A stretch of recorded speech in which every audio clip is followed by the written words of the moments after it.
கர்த்தருடைய பரிசுத்த நாமத்திற்கு மகிமை உண்டாகட்டும்.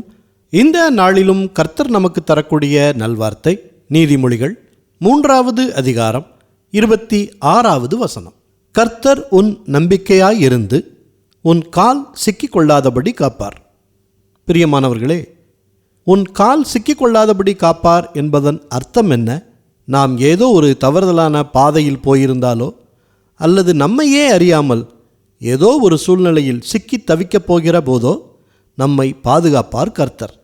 என்னுடைய வாழ்க்கையில் நடந்த ஒரு காரியத்தை உங்களுக்கு சாட்சியாக சொல்கிறேன். என்னுடைய நண்பர் ஒருவர் ஒரு கம்பெனியில் இன்வெஸ்ட் செய்திருப்பதாகவும் அதில் மாதம் பெரிய தொகை லாபமாக வருவதாகவும் சொல்லி என்னையும் அதில் இன்வெஸ்ட் செய்ய சொன்னார். நான் எப்பொழுதும் உடனே ஒரு முடிவு எடுப்பதில்லை. நானும் என் மனைவியும் ஜெபித்து பின்னர் முடிவை சொல்கிறேன் என்று சொல்லிவிட்டேன். பின்னர் ஜெபித்த போது அந்த கம்பெனியை பற்றி விசாரிக்க ஆண்டவர் ஒரு யோசனையை கொடுத்தார். விசாரித்து பார்த்தால் எந்த ஒரு பாண்ட் பேப்பர், அக்னாலஜ்மெண்ட் எதுவும் இல்லாமல் தான் பணம் வாங்குவார்கள். ஆனால் இதுவரைக்கும் இன்வெஸ்ட் செய்த எல்லோருக்கும் பணத்தை சொன்னபடி கொடுத்து வருகிறார்கள் என்று கேள்விப்பட்டோம். ஆனாலும் எங்களுக்கு ஆண்டவர் சமாதானத்தை கொடுக்கவே இல்லை. அதனால் அந்த திட்டத்தை கைவிட்டு விட்டோம்.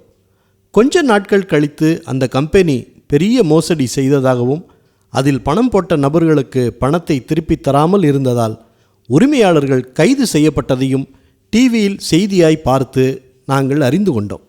பாருங்கள், கர்த்தர் மேல் நம்பிக்கை வைத்திருந்ததால் எங்கள் கால் சிக்கிக்கொள்ளாதபடி காத்து கொண்டார்.